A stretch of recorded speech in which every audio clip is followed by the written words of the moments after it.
اپنے ہمسائے کے ساتھ اچھا سلوک کرو تو تم مومن بن جاؤ گے۔ اور ایک اور روایت میں آتا ہے اللہ کے نبی صلی اللہ علیہ وسلم نے فرمایا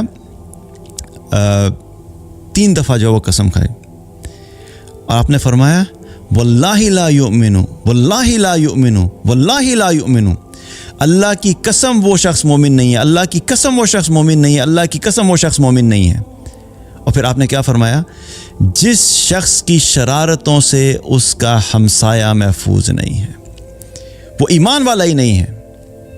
اور ایک اور حدیث میں آتا ہے، صحیح مسلم کی روایت ہے، اللہ کے نبی صلی اللہ علیہ وسلم نے فرمایا کہ وہ شخص مومن نہیں ہے، آپ نے فرمایا کہ وہ شخص جنت میں داخل نہیں ہو سکتا کہ جس کی شرارتوں سے اس کا ہمسایہ محفوظ نہیں ہے۔ کتنے ہم مطمئن ہوتے ہیں اپنی عبادات کے اندر اور اپنے ساری چیزیں کر کے، لیکن ہمسایوں کے ساتھ تعلقات خراب کیے ہوتے ہیں۔ اور یہاں پر ایک چیز واضح ہے، یہاں پہ کیا فرما رہے ہیں کہ ہمسایہ شرارتوں سے محفوظ، یعنی کہ ہماری ایسی حرکتیں، ہمارے ایسے کام جس سے ہمارے ہمسائے کو اذیت پہنچتی ہے، تکلیف پہنچتی ہے، ہر وہ چیز اس شرارت میں آتی ہے۔ مثال کے طور پہ اب جو ہے وہ ڈیفرنٹ فلورز کے اوپر 2 لوگ رہ رہے ہیں، وہ بھی ایک دوسرے کے ہمسائے ہیں، آپ اوپر والے فلور کے اوپر ہیں، نیچے ایک اور فیملی رہتی ہے، وہ آپ کا ہمسایہ بنے گی اس اعتبار سے۔ اب آپ کیا کر رہے ہیں؟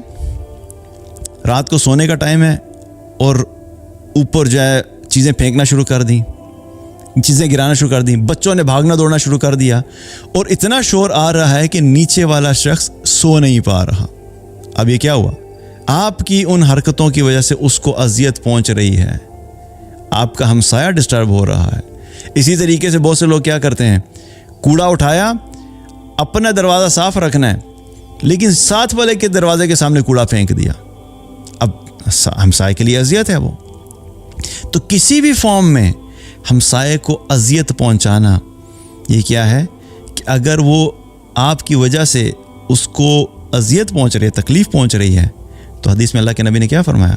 وہ شخص جنت میں نہیں جا سکتا جس کی شرارتوں کی وجہ سے، جس کی شرارتوں سے اس کا ہمسایہ محفوظ نہیں ہو۔